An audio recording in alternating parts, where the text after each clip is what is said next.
Chapter 1. Sir Walter Elliot. Sir Walter Elliot of Kellynch Hall in Somerset, south-west England, never read anything except the baronetage. He particularly liked to read the pages about his own family. Walter Elliot, Baronet, born 1st March 1760, married Elizabeth Stevenson, 15th July 1784.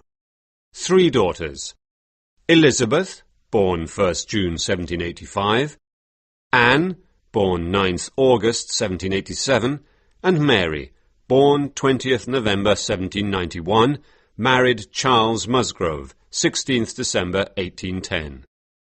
A stillborn son, 5th November 1789. Lady Elliot died in 1800.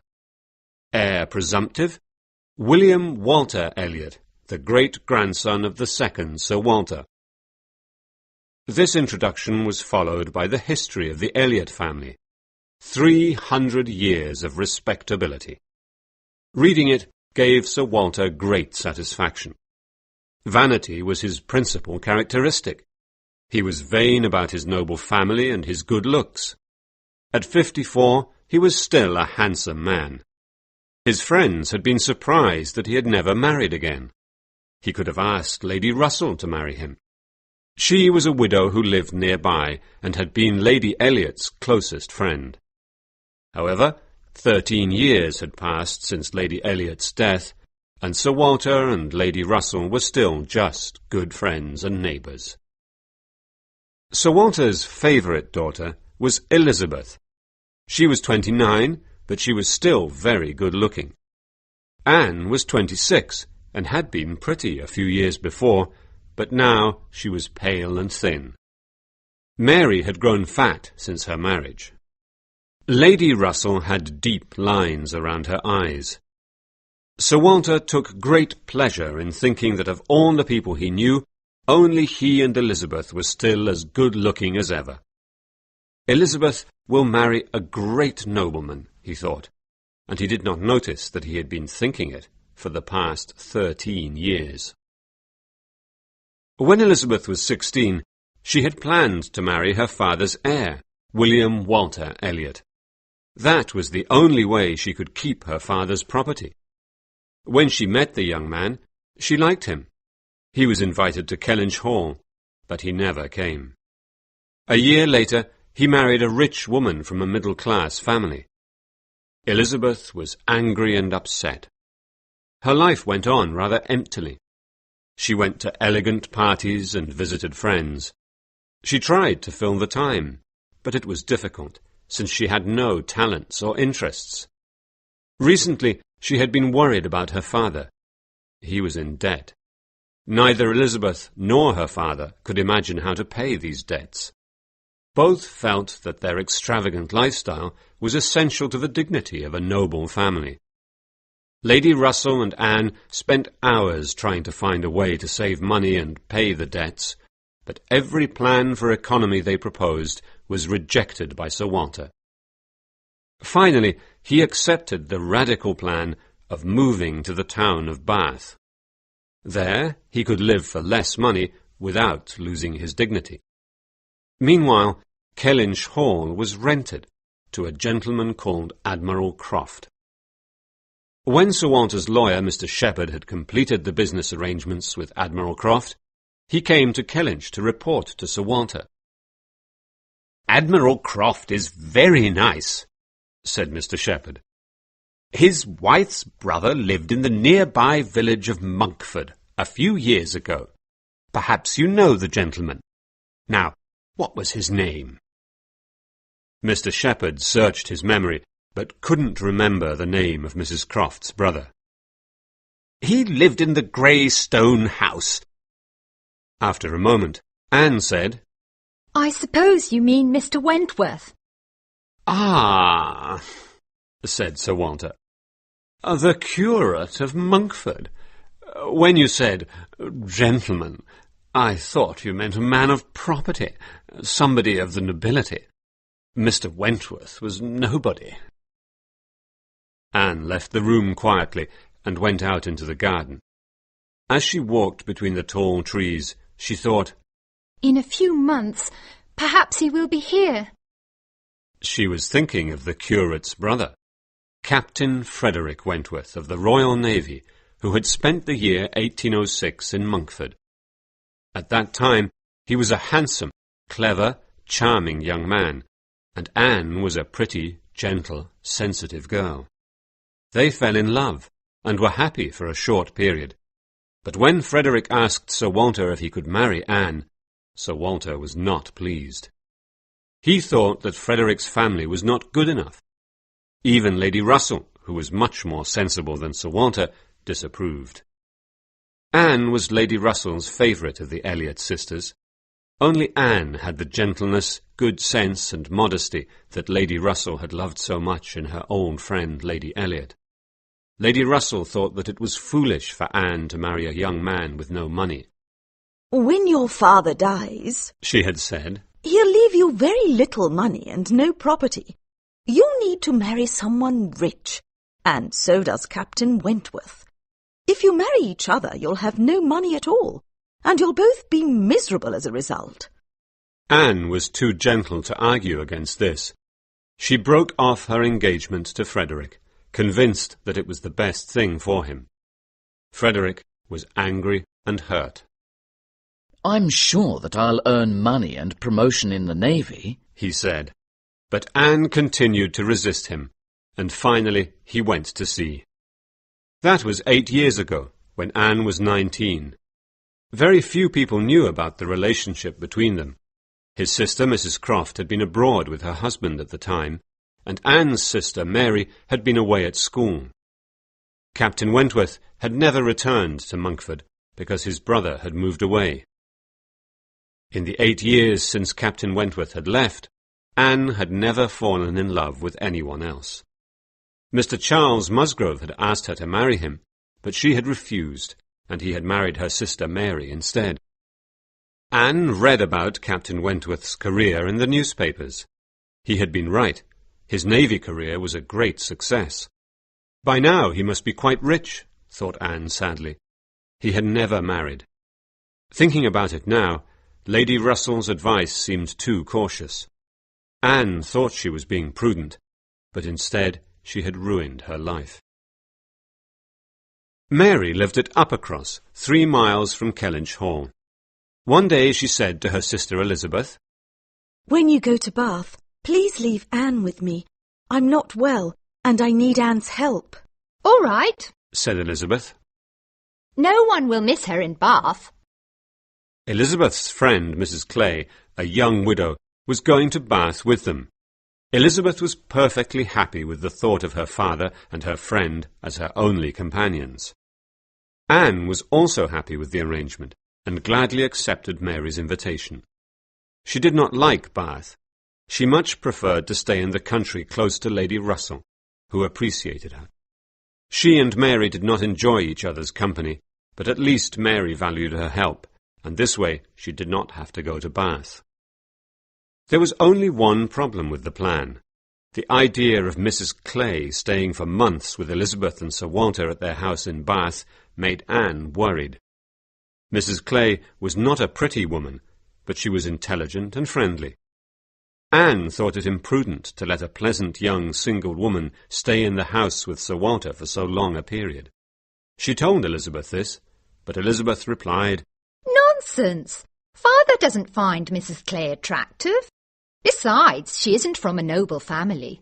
There's no danger." So Sir Walter, Elizabeth and Mrs. Clay left for Bath, and Anne moved into Mary's house. Mary lived in the cottage, the smaller of 2 houses on a large property owned by her husband's parents. Mr. and Mrs. Musgrove Sr. lived in the great house. Anne and Mary spent a lot of time with Mr. and Mrs. Musgrove and their daughters, Henrietta and Louisa. They were rather pretty, lively, fashionable girls who were very popular in the neighbourhood. They seemed to enjoy life a lot, but the only thing Anne was envious of was their friendly feeling towards each other. This was very different from Anne's relationship with either of her sisters.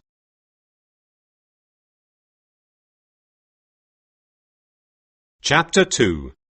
Captain Wentworth. When Admiral Croft and his wife arrived at Kellynch Hall, Mary and Charles invited them to the cottage.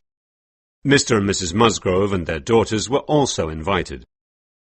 "Dear Mrs. Croft," said Mrs. Musgrove, as soon as the introductions were over, "did you know that my son Dick served in the Navy under your brother, Captain Frederick Wentworth?" Really? asked Mrs. Croft. And what does your son do now? "The poor boy died at sea." cried Mrs. Musgrove, with tears in her eyes. Oh, I'm so sorry to hear that, said Mrs. Croft.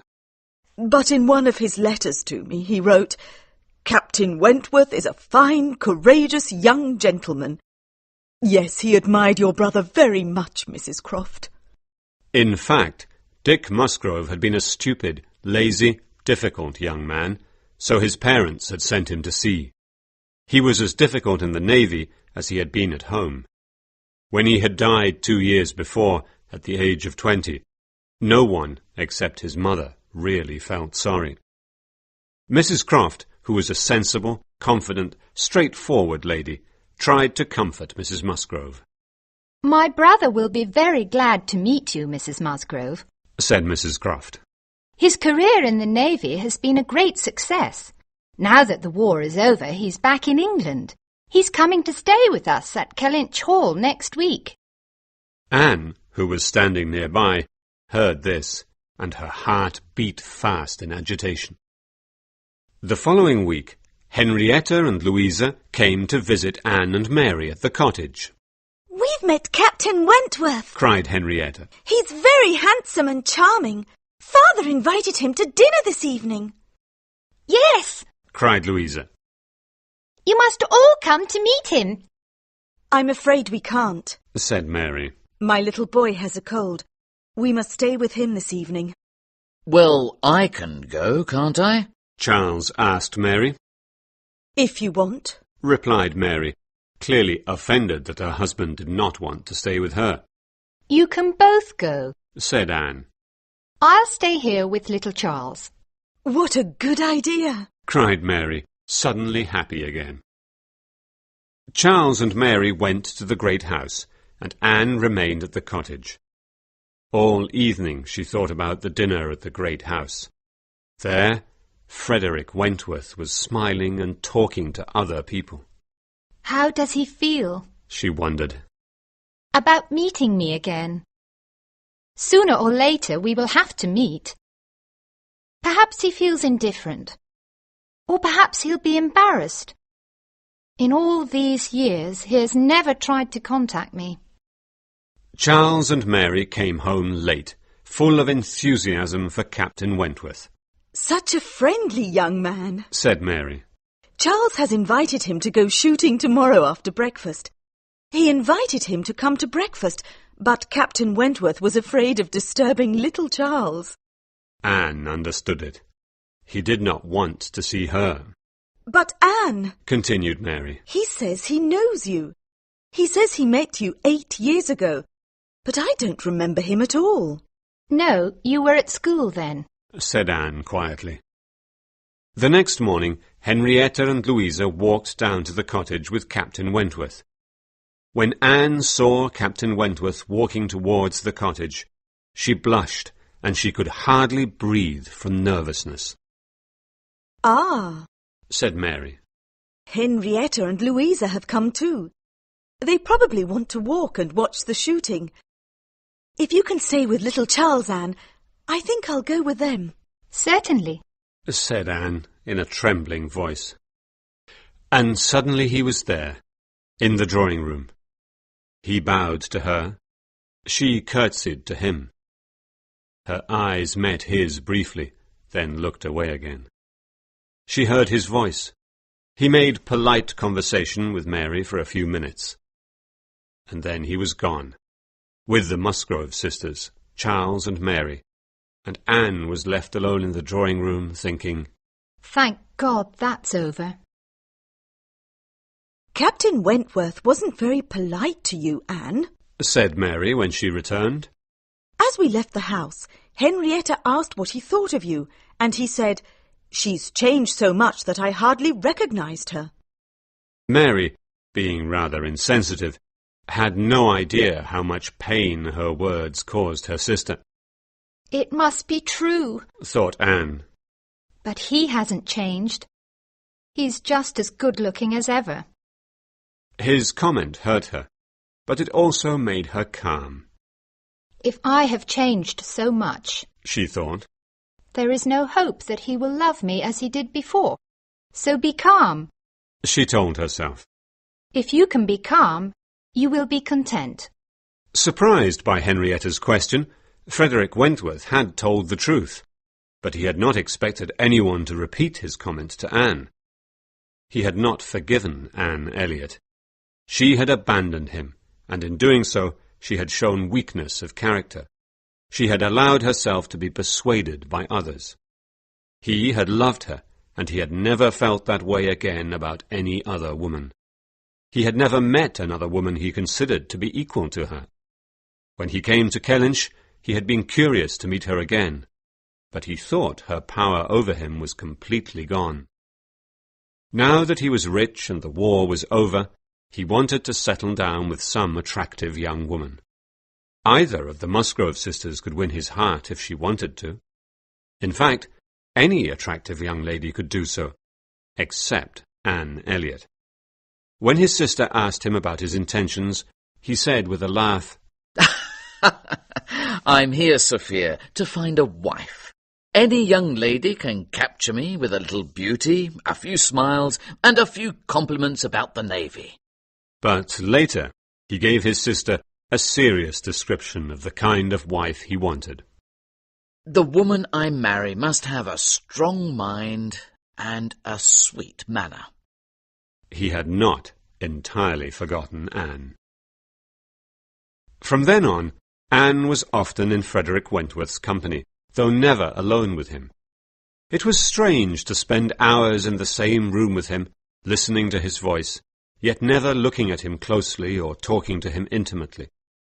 Once they had been everything to each other, but now they were just acquaintances. Tell us about your adventures at sea, Captain Wentworth. Cried Louisa one evening. You said that your first ship was called the Asp. Did you have any adventures on the Asp? Oh, certainly I did, Replied the captain. It was 1806. That year I had a strong desire to go to sea, and the Navy gave me the Asp. It was an old ship, but a fine one. That autumn we captured a French ship and brought it into Plymouth Harbour. As we approached Plymouth, a terrible storm hit us and continued for 4 days. The Asp was already damaged from our battles with the French. I thought that was the end for me and the Asp. I said to myself, we'll probably go down to the bottom of the sea together this time. But, as I said, she was a fine old ship, and we finally got to the port alive and well. Henrietta and Louisa cried out in pity and horror, while Anne silently shivered at the terrible thought of him going down to the bottom of the sea. Your next ship was the Laconia, wasn't it? Said Mrs. Musgrove. How lucky for us, sir.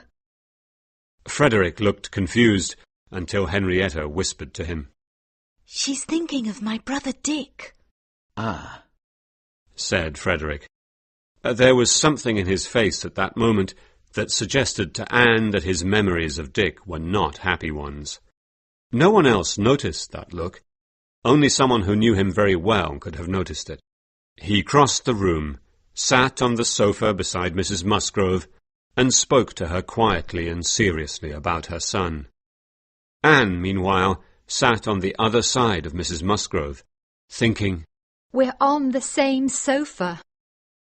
However, when he got up to leave, he bowed to Anne with cold politeness, like someone who hardly knew her, and said, good evening.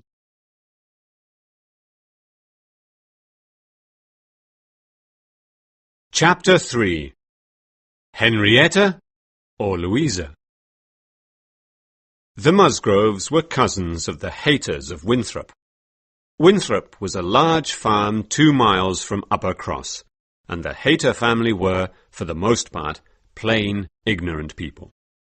For this reason, Mary was very unhappy that they were connected to the Musgrove family. She spoke to them as little as possible, and never went to Winthrop. Charles Hayter, the eldest son, was better educated and more gentlemanly than his father and his brothers. He was a curate, and over the past year or so, he and Henrietta had seemed to be in love with each other. He was away on business at the time Captain Wentworth came to Kellynch. When he returned, after 2 weeks, he found that everything had changed. Henrietta did not look at him with loving eyes any more, or listen attentively when he spoke. Both she and Louisa gave all their attention to Captain Wentworth. Everyone at Uppercross seemed to be charmed by the captain, but Charles Hayter did not find him charming at all. One evening, when they were alone in their room, Mary said to her husband Charles, Captain Wentworth seems to like your sisters very much. He spends a lot of time with them. Do you think he'll marry one of them? Maybe, said Charles. I think perhaps he'll marry Louisa. Well, Louisa is the livelier of the two, but Henrietta is prettier, said Mary. True, her husband replied. But I think Henrietta is already in love with her cousin, Charles Hayter. Oh dear, I hope not, cried Mary. That Hayter family is so common. We really don't want to be any more closely connected to them than we already are. But Charles is in a good position, said her husband. He's the eldest son, so he will inherit Winthrop. And he's a curate. He'll probably become curate of the church of Uppercross when the old vicar retires. Well, I hope that Henrietta will marry Captain Wentworth instead, said Mary. He's a fine young man, and I hear that he made £25,000 during the war. That's a splendid fortune. The next day, Louisa, Henrietta, Captain Wentworth, Mary, Charles and Anne went for a long walk together. Mary got tired very early in the walk and began to complain. They climbed a hill to see the view. There, below them, was Winthrop, without beauty and without dignity. I had no idea that we were walking towards Winthrop, cried Mary. Let's go back now. I'm tired. Henrietta had known the direction of their walk. In fact, she and Louisa had chosen to walk towards Winthrop in the hope of seeing their cousin, Charles Hayter. He had not been to visit them at Uppercross for days, and Henrietta had begun to feel sorry about paying so much attention to Captain Wentworth and so little attention to her cousin. She looked down at Winthrop sadly, and, not seeing her cousin, she replied to Mary, All right, and turned to walk back to Uppercross. No! cried Charles and Louisa. Louisa whispered something in her sister's ear. Then Charles said, Henrietta and I shall go down and say hello to the Hayters. You can wait for us here. We won't be long. Captain Wentworth and Louisa went for a walk.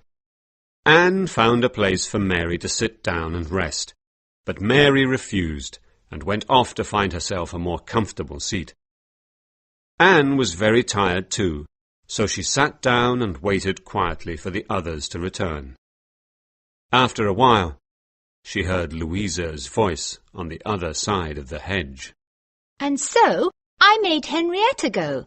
I knew that she wanted to go to Winthrop to see her cousin, but she's so weak. She always lets herself be persuaded by other people.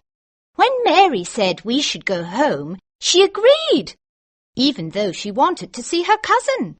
I never let myself be persuaded by other people.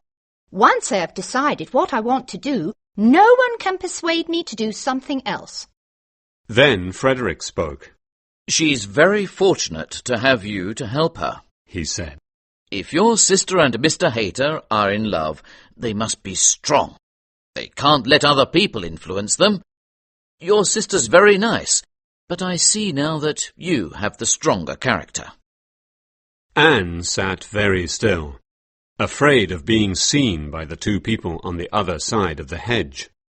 Well, I never let Mary tell me what to do, Louisa replied. She's so proud and snobbish. I wish Anne was Charles's wife instead. Do you know that Charles wanted to marry Anne? After a moment's pause, Frederick said, Did she refuse him? Yes.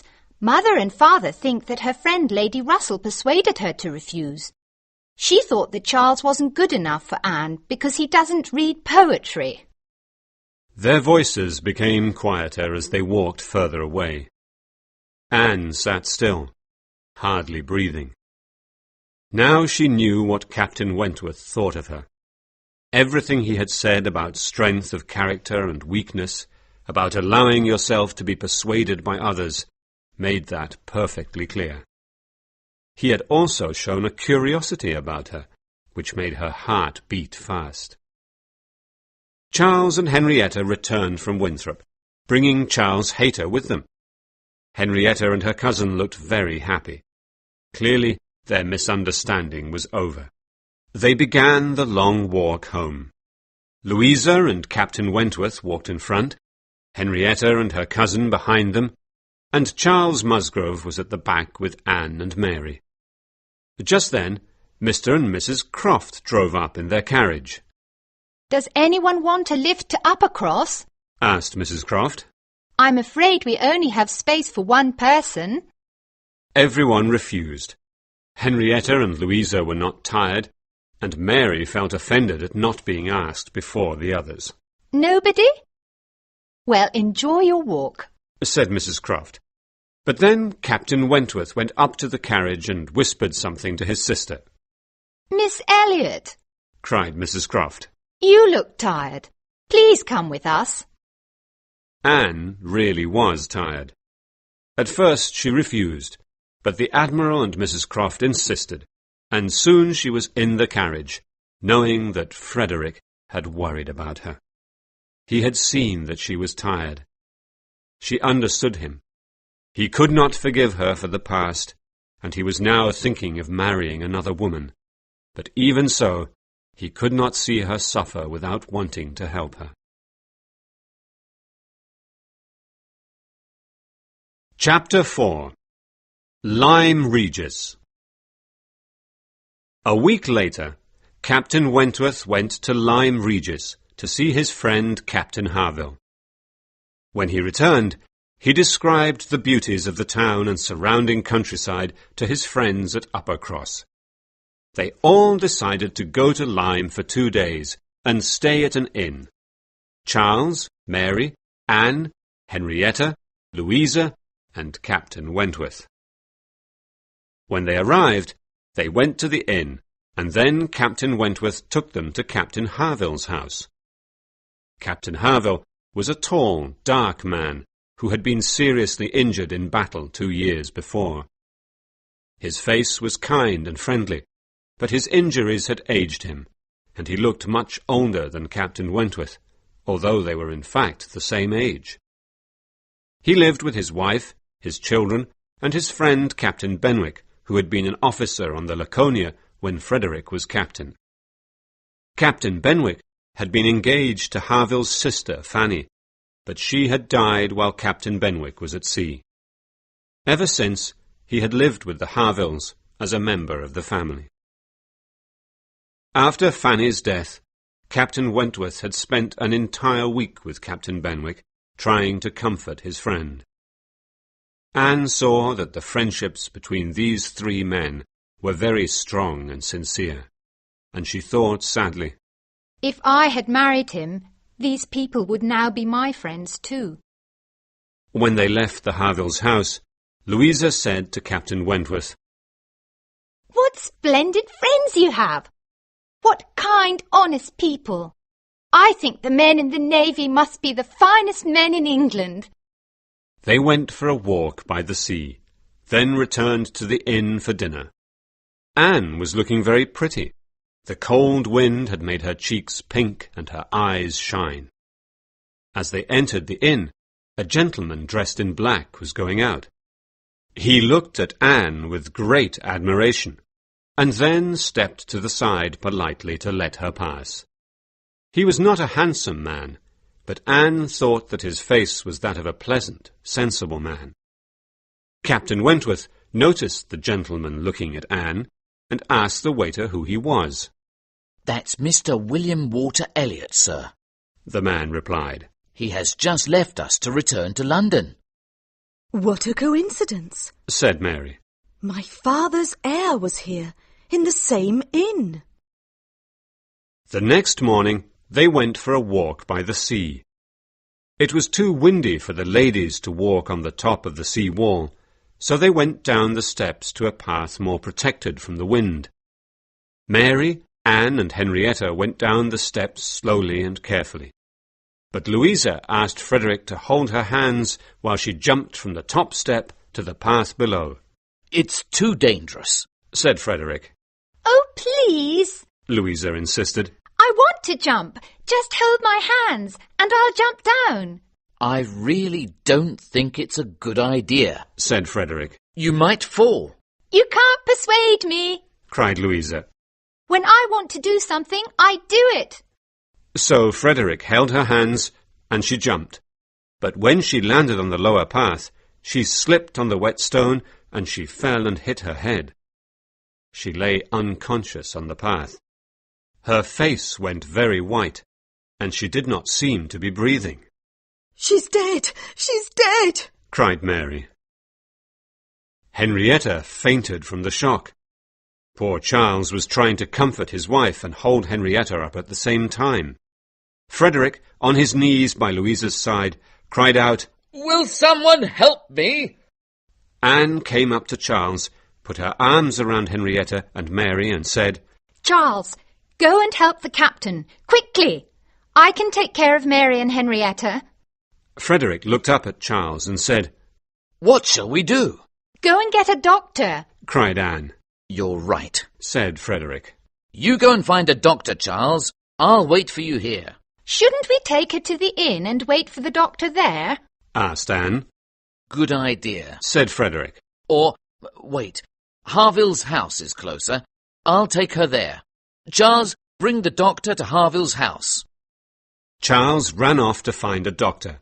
Frederick carried Louisa to his friend's house, and Anne, with the help of some local people, followed with Mary and Henrietta. Half an hour later, the doctor told them that Louisa's injuries were not serious. "Someone must go and tell her parents what has happened," said Frederick. "Please, will you go, Captain?" said Charles. "I want to stay with my sister." "Certainly," replied Frederick. "I will take the other ladies home, but I think Anne should stay here with you. There's no one more capable than Anne." Nonsense, said Mary. I should stay with my husband and his sister. Anne can go home with you. And so it was decided. Mary and Charles stayed at the Harvilles' house with Louisa, while Anne, Henrietta and Frederick took the inn's carriage to Uppercross. In the carriage, Frederick spoke mostly to Henrietta. Anne sat quietly beside him and listened. At one point he said, "I should have stopped her. I should have insisted. But dear, sweet Louisa has such a strong character. She won't be persuaded by anyone." Anne wondered whether he now questioned the opinions he had expressed so confidently behind the hedge. Perhaps now he realized that, like other qualities of the mind, strength of character should have its proportions and limits. As they approached Uppercross, Henrietta fell asleep. Frederick then said to Anne in a low voice, "I've been thinking about what we should do when we get there. I think it will upset Henrietta too much to be present when I tell her parents. Do you think it's a good idea for you to stay with her in the carriage until I've told them?" Yes, I do, whispered Anne. She was very glad that he had asked for her opinion, very glad that he valued her, thought her capable, and treated her as a friend. It was a great pleasure to her. When they got to the great house, Frederick went in and told Mr. and Mrs. Musgrove what had happened. Then he came back to the carriage and helped Henrietta into the house. Finally, he took the carriage back to Lyme, leaving Anne with the Musgroves. The next day, Anne received a letter from Lady Russell, saying that she was now home in Kellynch and inviting Anne to come and stay with her. Anne wrote back and told Lady Russell about the accident at Lyme. I'm so glad that you're home. As soon as Mary and Charles get back from Lyme, I'll pack my bags and come to your house.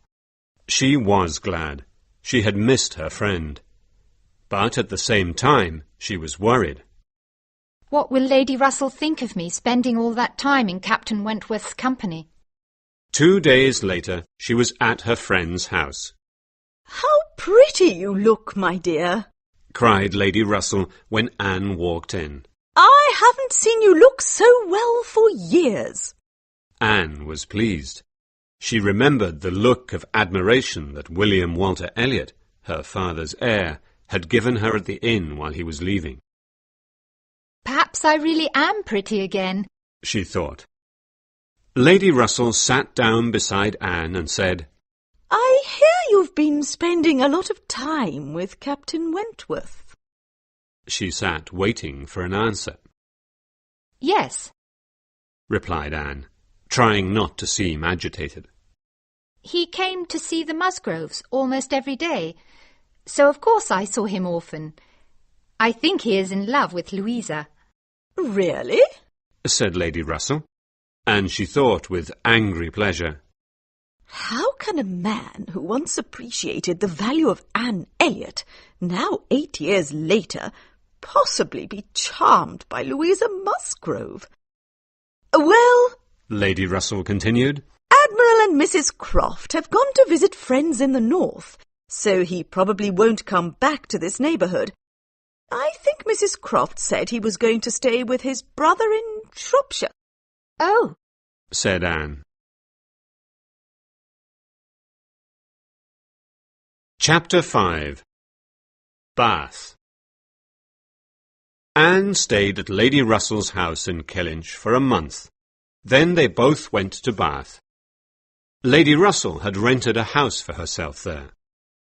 Anne wished she could stay with her friend, but she had to stay at her father's house with Elizabeth and Mrs. Clay. When they arrived, Sir Walter, Elizabeth and Mrs. Clay seemed to be in good spirits, and welcomed Anne more warmly than she had expected. Elizabeth told them that William Walter Elliot had been visiting them often over the past 2 weeks.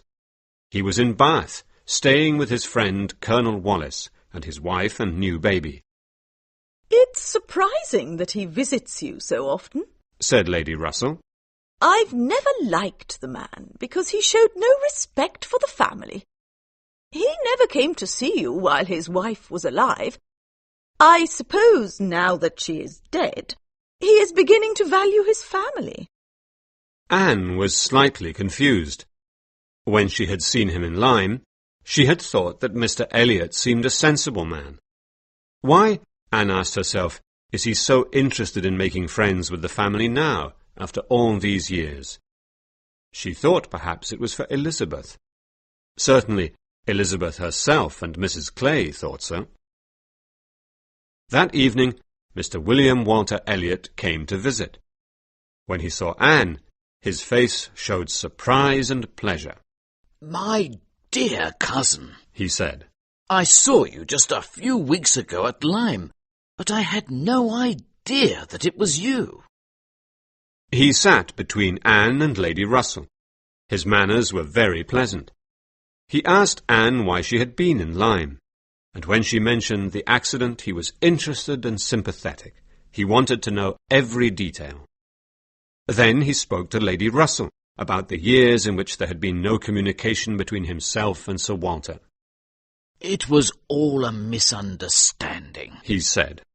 I thought I had offended him, that he didn't want to see me any more, but now I realize that was a mistake. I'm so sorry that I missed all those years of his company. After he left, Lady Russell cried, What a nice man!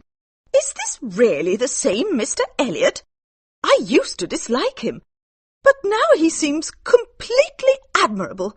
He's intelligent, sophisticated, polite and friendly. He has the right opinions and strong family feelings. Anne went to bed that night with a smile on her face. Her first evening in Bath had been surprisingly pleasant. The only thing that disturbed Anne's first few days in Bath was her fear that her father was falling in love with Mrs. Clay. When Mrs. Clay was in the room with him, he talked to her a lot, and when she was out of the room, he referred to her often. Mrs. Clay thinks this, and Mrs. Clay says that. One evening, when Mr. William Walter Elliot and Lady Russell were visiting them, Sir Walter and Elizabeth spoke with great enthusiasm about Sir Walter's cousin, Lady Dalrymple.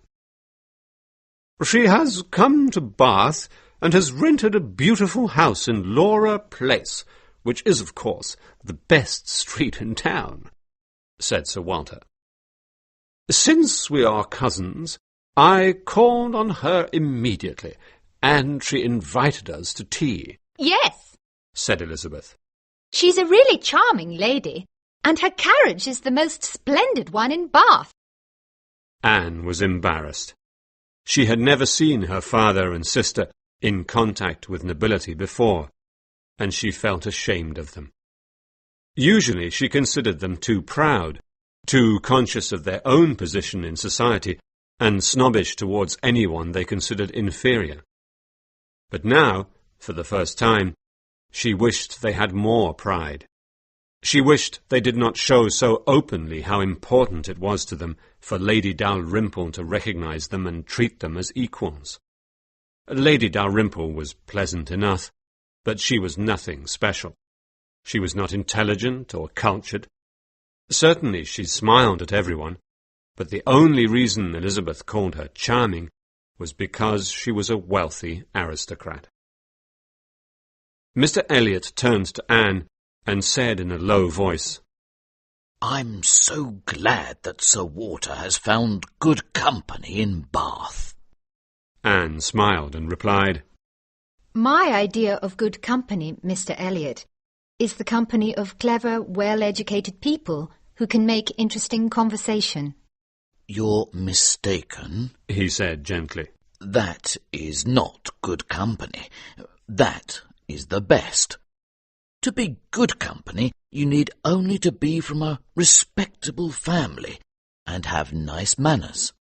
Well, said Anne, I'm proud of my family, and I don't like to see them trying so hard to be friendly with Lady Dalrymple simply because she's an aristocrat. "We agree on one thing, at least," replied Mr. Elliot. "I, too, am proud of my family, and I would rather see Sir Walter being friendly with Lady Dalrymple than with others who are below him." He glanced at Mrs. Clay. Although Anne was sure that Mr. Elliot's pride was different from hers, she was glad that he did not like Mrs. Clay. The following week, they were all invited to Lady Dalrymple's house. Anne said that she could not go, because she had already made plans to visit a friend of hers, Mrs. Smith. They had been at school together years ago, but now Mrs. Smith was a poor widow. Her husband, Mr. Smith, had been wealthy, but had lost all his money. Now Mrs. Smith had very little money to live on, and she was in bad health. Sir Walter thought that Anne was foolish to waste her time with such a person. The next day, Lady Russell told Anne all about their evening at Lady Dalrymple's house. "My dear, Mr. Elliot was very sorry that you weren't there, but he said he admired you for wanting to visit your old friend. He thinks that you're an extraordinary young woman, a model of female excellence. We discussed your virtues for half an hour." Hearing this gave Anne great pleasure, just as Lady Russell had planned. Lady Russell had now decided that Mr. Elliot was an excellent gentleman. She was sure that he wanted to marry Anne. She told Anne her thoughts on the subject. After a moment, Anne replied, Mr. Elliot is a nice man, but we are not compatible. Just think, said Lady Russell. if you marry Mr. Elliot, you will have your dear mother's name, her position, and your old home. This vision affected Anne very deeply. Yes, she would love to be Lady Elliot of Kellynch Hall, but she did not want to marry Mr. Elliot. There was only one man she had ever wanted to marry, and, besides, she had doubts about Mr. Elliot's sincerity. He was clever, friendly, interesting and polite, but he was not open. He had suggested to her that he disliked Mrs. Clay, yet he was just as charming to Mrs. Clay as to everyone else. He never expressed anger or pleasure at the good or evil of others. She preferred people who occasionally made mistakes, but were warm-hearted and sincere. Chapter 6. A Surprise. In February, the Crofts came to Bath. When they arrived, Mrs. Croft sent a note to Anne, inviting her to visit them. The same day, Anne received a letter from Mary. Dear Anne, I am sorry not to have written for so long, but now I really must write to tell you some interesting news. Last Tuesday, Louisa came home from Lyme to the great house here at Upper Cross. Mr. and Mrs. Harville and Captain Benwick came with her. As soon as they arrived, Captain Benwick asked to speak with Mr. Musgrove in private. What do you think? He asked Mr. Musgrove if he could marry Louisa. Mr. Musgrove agreed, and now they are engaged. What a surprise! We thought that Louisa was going to marry Captain Wentworth. When she read this, Anne's heart beat fast, and she blushed at the thought that Captain Wentworth was now free. She was full of joy. She left the house with the idea of going to visit the Crofts, but on the way she met Admiral Croft. "Ah, Miss Elliot, what a pleasure to see you," said the Admiral. "Do you have time to take a little walk with me? I have some news for you." Certainly, said Anne. I'm so glad that you and Mrs. Croft have come to Bath. What is the news? "It's Miss Louisa Musgrove," he said. "I thought that Sophia's brother, Frederic, was going to marry her, but now it seems she's going to marry James Benwick." Really? said Anne. I hope that this hasn't caused problems between Captain Wentworth and Captain Benwick. They are such good friends. "I don't think so," said the Admiral. "Frederic wrote and told us all about it. He didn't seem angry or disappointed. Perhaps we were all mistaken in thinking he was in love with her. After her accident, you know, we thought he would stay in Lyme until she was better. But after 2 weeks, he went off to stay with his brother in Shropshire. If he was thinking of marrying her, he'll have to start all over again with somebody else. I think we should invite him to stay with us in Bath." In fact, while Anne was taking her walk with Admiral Croft, Captain Wentworth was already on his way to Bath, and the next time Anne went out, she saw him. She was walking with Mr. Elliot, Elizabeth, and Mrs. Clay, when suddenly she saw Captain Wentworth walking towards them with some of his navy friends and their wives. She felt confused, lost and embarrassed about her own feelings, which were somewhere between delight and misery. Captain Wentworth saw her and immediately went red in the face. He seemed even more confused and agitated by the sight of her than she was by the sight of him. They stopped and spoke to each other like polite acquaintances. Anne noticed that Elizabeth turned away, as if she did not know him. When Anne and her companions were gone, one of the ladies in Captain Wentworth's group said, It's clear that Mr. Elliot likes his cousin. Yes, replied another lady. he's always with them, and he always walks with his cousin Anne. What a good-looking man he is. And Anne Elliot is very pretty, if you look at her closely. Said the First Lady. Most people think her sister is prettier, but I don't. Captain Wentworth listened to them in silence as he walked. He had recognized Mr. Elliot immediately from the one time he had seen him in Lyme. Days passed, and Anne had no opportunity of seeing Captain Wentworth. He moved in a different social circle. His friends went to concerts and the theatre. Her friends spent their time in the elegant stupidity of private parties.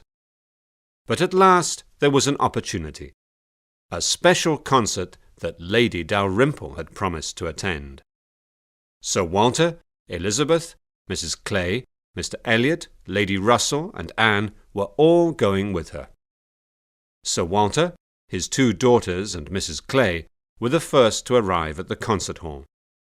They stood by the fire in the large entrance room, waiting for the others.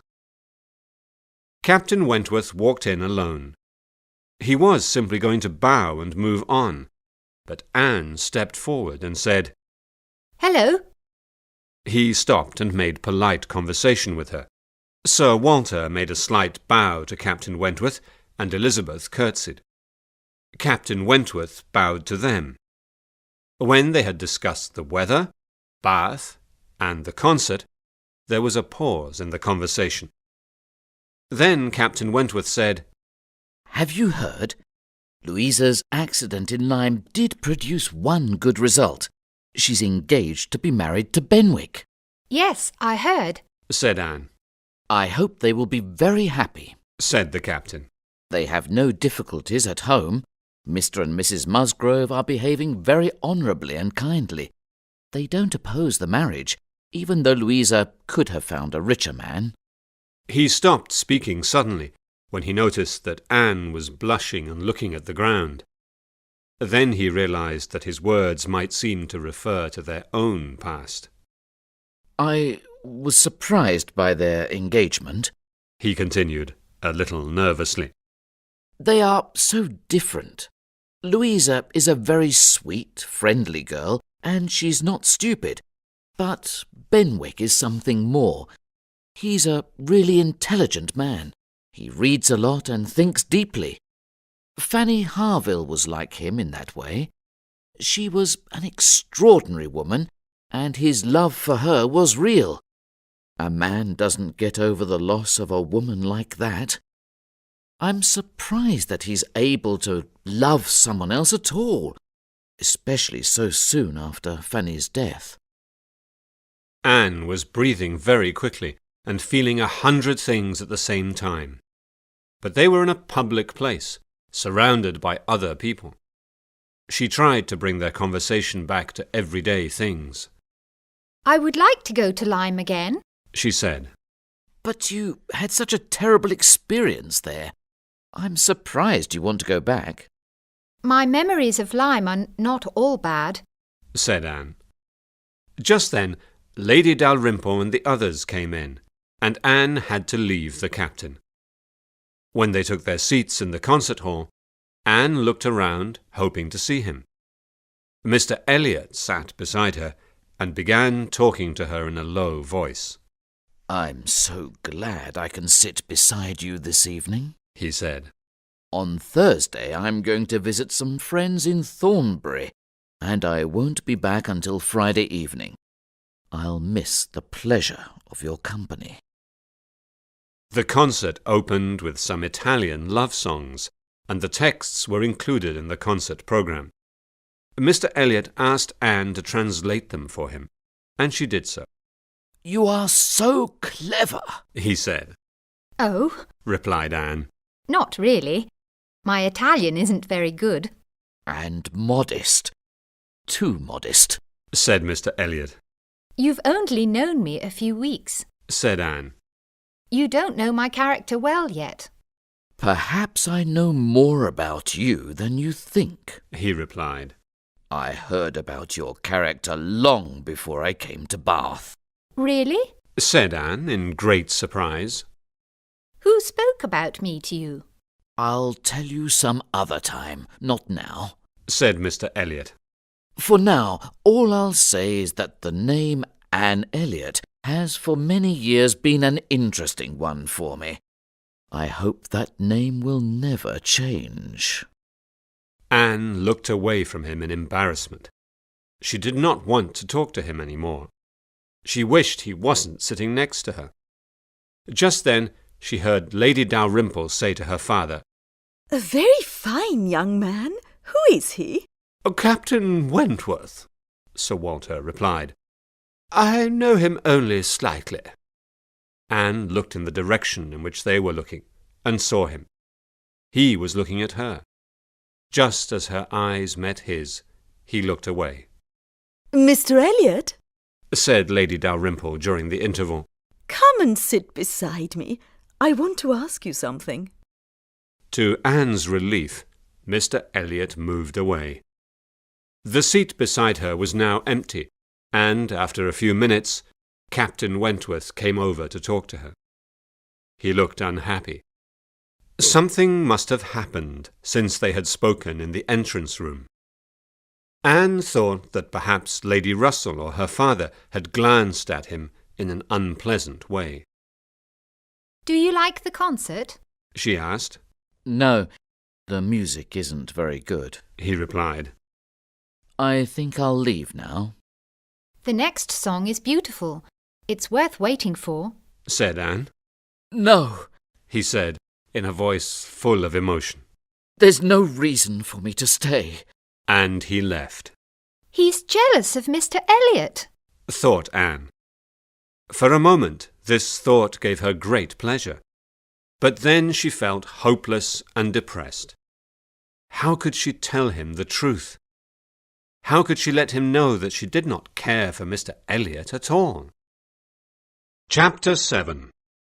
Mrs. Smith Tells All. The next day, Anne went to visit Mrs. Smith. She was glad to get out of the house. She did not want to see Mr. Elliot, and he was sure to visit Sir Walter. "My friend tells me that Mr. Elliot is often at your house," said Mrs. Smith, when they were sitting in her small room drinking tea. Who is your friend? Asked Anne. "Mrs. Rook. She's a nurse and she works for Colonel Wallis. You know his wife has just had a baby." Yes, and Colonel Wallis is Mr. Elliot's friend. Do you know Mr. Elliot? "I used to know him very well, said Mrs. Smith. but I haven't seen him for 3 years now." Did you ever talk about me to him? Asked Anne. "Yes, I did. I often spoke about your fine character, your modesty and intelligence. It was at the time when he met your father and sister before his marriage. Speaking of marriage, Mrs. Rook tells me that Mrs. Wallis thinks you will marry Mr. Elliot." Well, said Anne. Mrs. Wallis is mistaken. Mr. Elliot hasn't asked me to marry him, and if he did, I would refuse him. "I'm glad to hear you're not engaged to him. You don't know his real character." Please tell me about it. I've often wondered what he was like when he was young. Mrs. Smith looked at Anne with a serious expression on her face. "Mr. Elliot is a man without heart or conscience," she said angrily. "He thinks only of himself. My husband was his close friend before we were married, and after our marriage I became his friend too. I thought he was a fine young gentleman then. I remember when he met your father and sister, and they invited him to Kellynch. He spent the evening with us afterwards and told us the whole story. He laughed at your father and said he knew that Sir Walter wanted him to marry his daughter, but he had no money and he wanted to marry a rich woman. He knew that he would get Kellynch Hall and the title anyway, even if he didn't marry Elizabeth. At that time, he didn't care at all about the honour of his family. He once said that if titles could be sold, he would sell his for £50. Anne was shocked and angry. But why has he been so friendly to us since he came to Bath? She asked. Ah, well, people change, you see. That was years ago when he was a young man. Now he cares a lot about the family honour and the title. Colonel Wallis told him that Mrs. Clay was staying with your sister and that she was trying to make Sir Walter fall in love with her. How do you know? You said you haven't spoken to him for 3 years. Mrs. Rook again, replied Mrs. Smith. You see, Colonel Wallis tells his wife everything, and Mrs. Wallis tells her nurse everything, and Mrs. Rook very kindly told me. She said that when Mr. Elliot heard about Mrs. Clay, he decided to make friends with Sir Walter and separate him from Mrs. Clay. He has spoken to Mrs. Clay in private and warned her not to try to win Sir Walter's affections. Mrs. Clay is afraid of him and doesn't want to spend a lot of time with Sir Walter while Mr. Elliot is present. And so he spends as much time as possible with Sir Walter. You see, Mr. Elliot is afraid that Sir Walter might marry her and have a son. Then he wouldn't inherit Kellynch Hall. This is terrible, said Anne. Yes, said Mrs. Smith. As I said, he's a heartless man. But for me the clearest example of it is the way he treated my poor husband, and the way he has treated me since my husband died. After his marriage, Mr. Elliot was very rich. My husband was never good at managing money, and he was getting into serious financial difficulties. Mr. Elliot did nothing to help him. Before my husband died, he had made Mr. Elliot the executor of his will. If Mr. Elliot had tried a bit harder and invested a little of his own money, my husband's property in the West Indies would now be mine. But he did nothing, and now the bank owns the property. So you see, it's Mr. Elliot's fault that I'm so poor. I've written him several letters asking him for help, but he always refuses. Here are some of the letters I've received from him. Mrs. Smith handed Anne a packet of letters. As she read them, Anne felt more and more angry. Each letter showed coldness and hard-hearted indifference. As she walked home, Anne thought about her conversation with Mrs. Smith. She wanted to tell her family immediately, but she knew that they would not listen to her. She decided that she would tell Lady Russell and ask her advice. The idea of Mr. Elliot's interest in her now filled her with disgust. At least he was going to be away at Thornbury for 2 days, and she would not have to talk to him.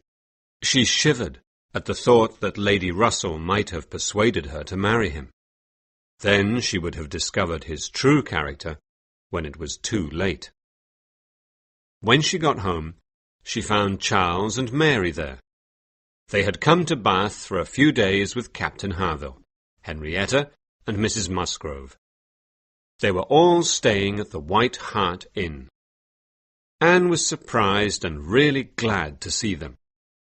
Before she left, Mary turned to Anne and said, You must come and spend the day with us at the inn tomorrow. We have so much to talk about, and Mrs. Musgrove and Henrietta want to tell you all about the wedding plans. The next morning, Anne went to the White Hart. Captain Wentworth was there, visiting his friend Captain Harville. Anne tried to be calm. If he still loves me, and I still love him, which I certainly do, she thought, surely we'll understand each other before long. Anne! cried Mary, who was standing by the window. Come and look. There's Mrs. Clay and Mr. Elliot. It can't be, said Anne, going to the window. He's in Thornbury until tomorrow evening. Captain Wentworth was looking at her, and she felt sorry that she had spoken. She turned and looked out of the window. It really was Mr. Elliot. In order to correct any wrong impression her words might have given Captain Wentworth, she said, Oh, it is him. I must have been mistaken. I wasn't listening very closely when he spoke about his plans. Charles went up to Mrs. Musgrove and said, Mother, I have a surprise for you. I have taken a box at the theatre for tomorrow night. I know you love the theatre. There's space for 9 people. Captain Wentworth says he'll come, and I know Anne likes the theatre. We all do. Charles! cried Mary. You've forgotten that my father is giving a party tomorrow night, and we're all invited. Lady Dalrymple will be there, and Mr. Elliot, my father's heir. Surely you want to meet him? Why should I?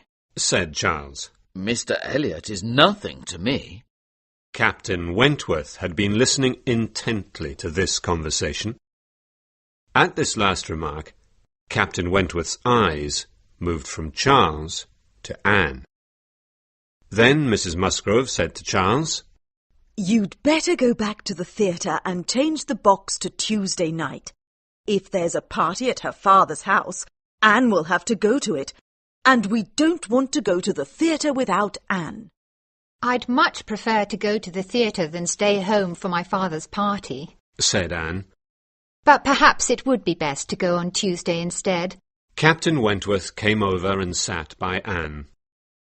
Don't you like parties? He asked. No. She replied. I remember you didn't used to like them, but people change over time. I haven't changed much, said Anne, hoping to suggest to him that her love was unchanged. But then she realized he might think she meant the opposite, that she would still refuse to marry him. She fell silent and blushed in confusion. 8.5 years is a very long time, he said. Just then the door opened and Sir Walter, Elizabeth and Mrs. Clay came in. We've come with invitations to our party, said Elizabeth, and she handed an invitation to everyone there, including Captain Wentworth. Captain Wentworth thanked her, but did not say whether he would come to the party. After they had left, he stood staring at the invitation in confusion. Anne understood him. He could not accept the invitation as an apology for all their insulting behaviour in the past.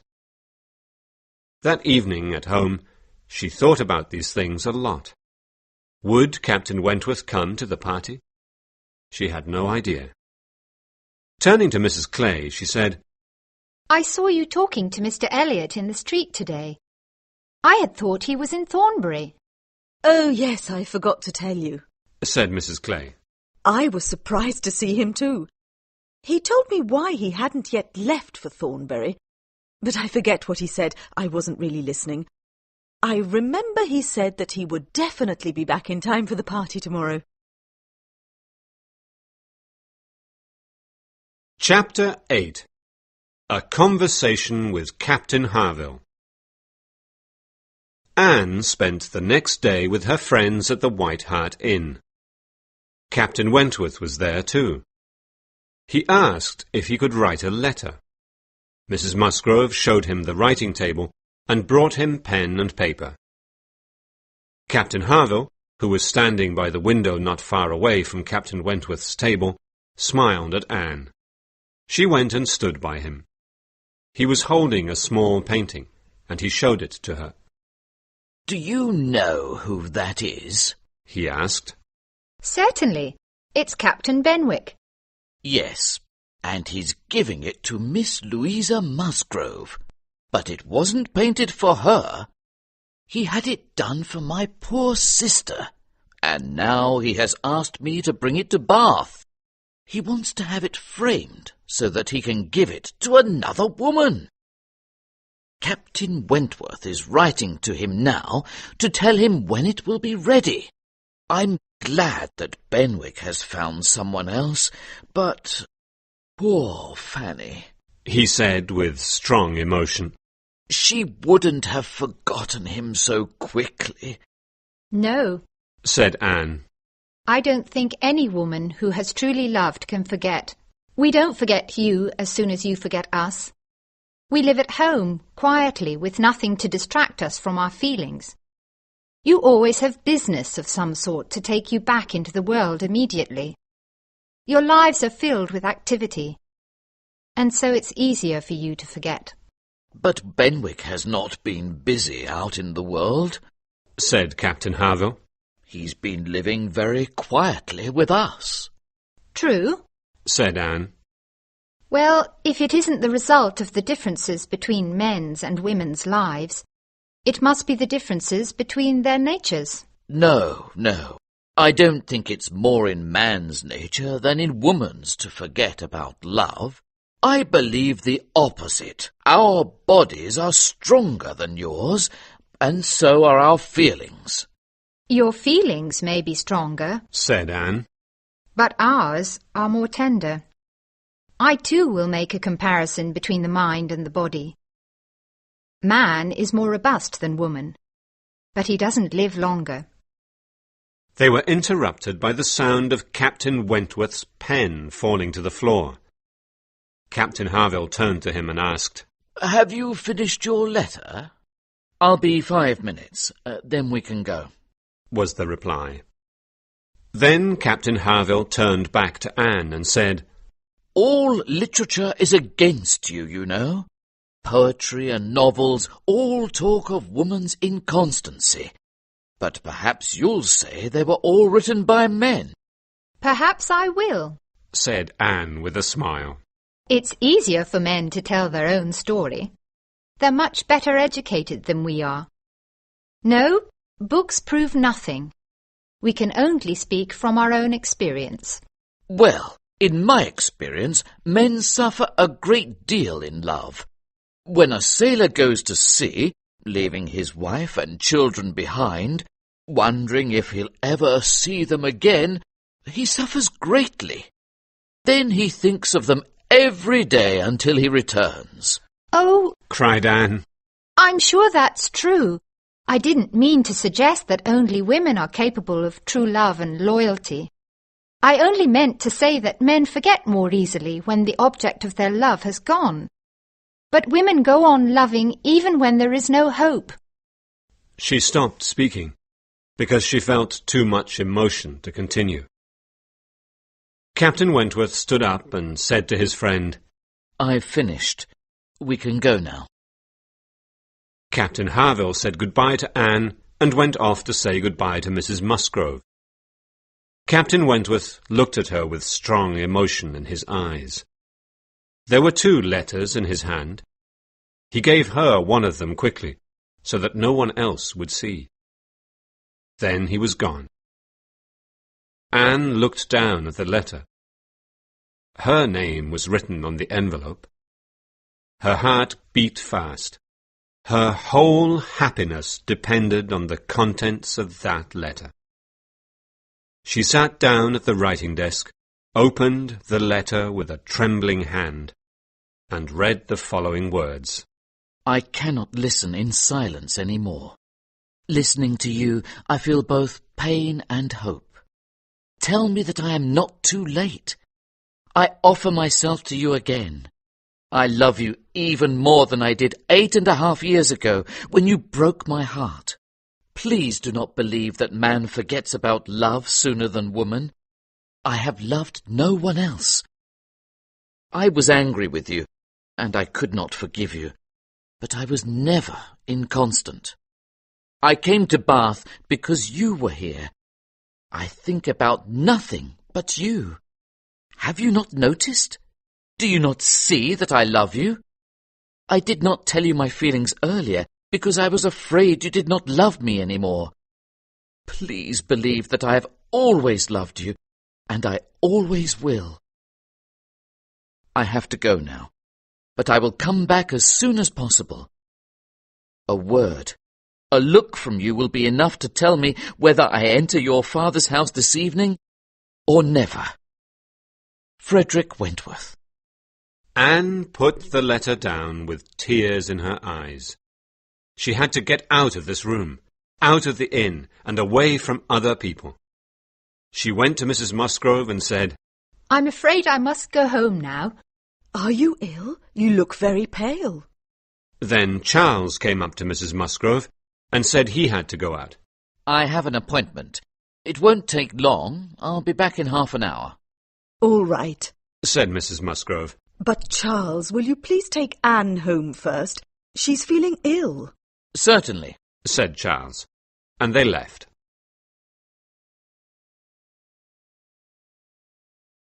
Chapter 9.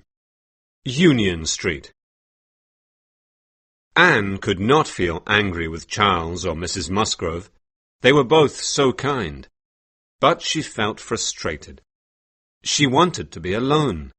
She wanted, above all, to find Captain Wentworth and talk to him.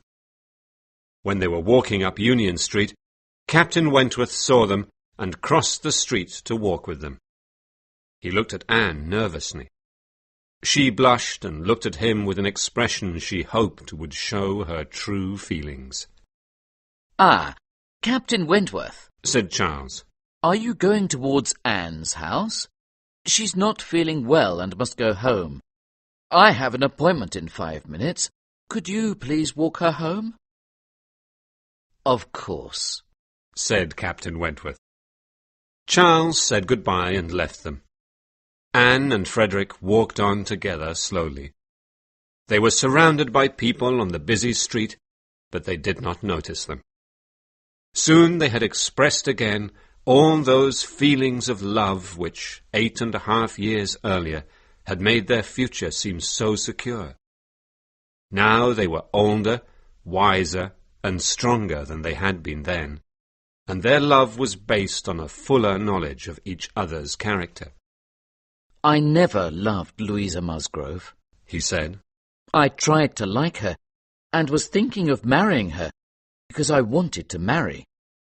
I wanted to have children and a home, and I was too angry and proud to ask you again. I had thought for years that you were too weak, too easily persuaded by other people.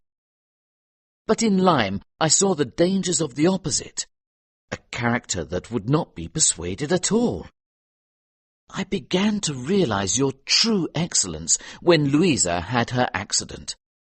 You were so strong, so capable, so fine. I realized then that your character is the perfect balance of strength and gentleness. But by that point, people thought that Louisa and I would get married. Perhaps even she thought so. I felt that the only honourable thing to do would be to marry her if she wanted me. In the hope that she would forget me, I went to stay with my brother in Shropshire, feeling lost and depressed.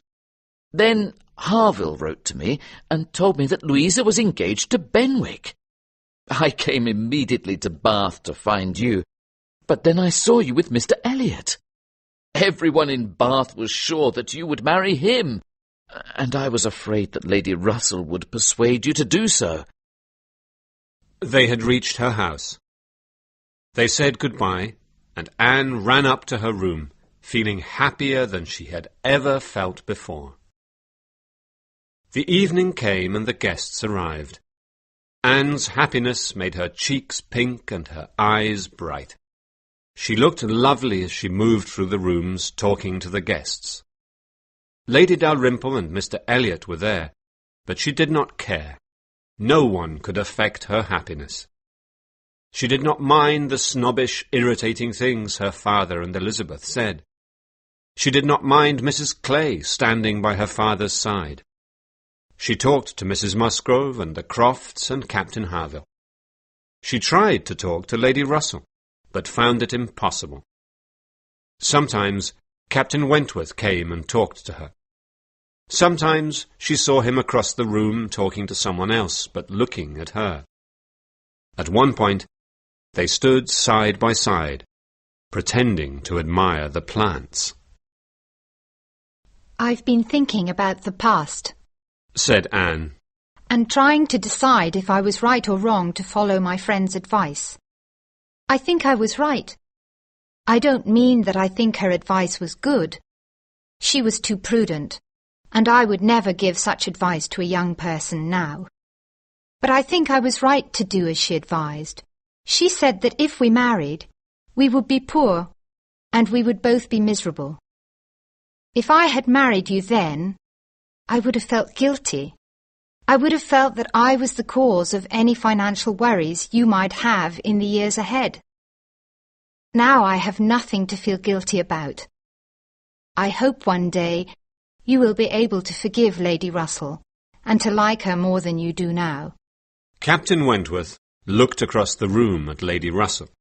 Maybe, one day, He said.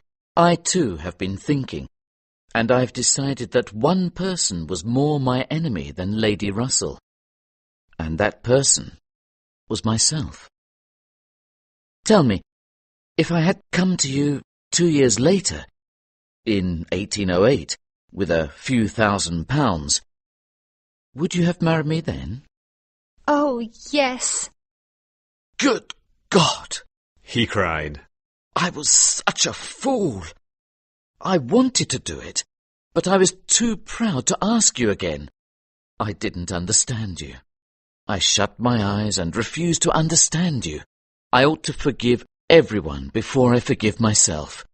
This realization is a new pain for me. I've always thought of myself as a man who works hard and gets what he deserves. Now, I'll have to get used to being happier than I deserve to be. Who can be in doubt about what followed? If two young people decide to marry, they'll probably do so, even if they have no money, have no common sense, and are completely incompatible. This may be a bad moral with which to end my story, but I believe it to be true. And, if couples like that succeed, can you doubt that Captain Wentworth and Anne Elliot, with the advantages of maturity, intelligence, and £25,000, succeeded too? Sir Walter and Elizabeth were not enthusiastic, but they did not oppose the marriage. Now that Captain Wentworth was at the top of his profession and had earned a fine fortune in the war, Sir Walter could not say that he was nobody. He was now good enough to marry the daughter of a foolish, spendthrift baronet. Anne's only real worry was for Lady Russell. She had told her friend everything that Mrs. Smith had told her about Mr. Elliot's true character. Anne knew that Lady Russell must be suffering from the knowledge that she had been wrong about both Mr. Elliot and Captain Wentworth. She had mistaken manners for character in both cases.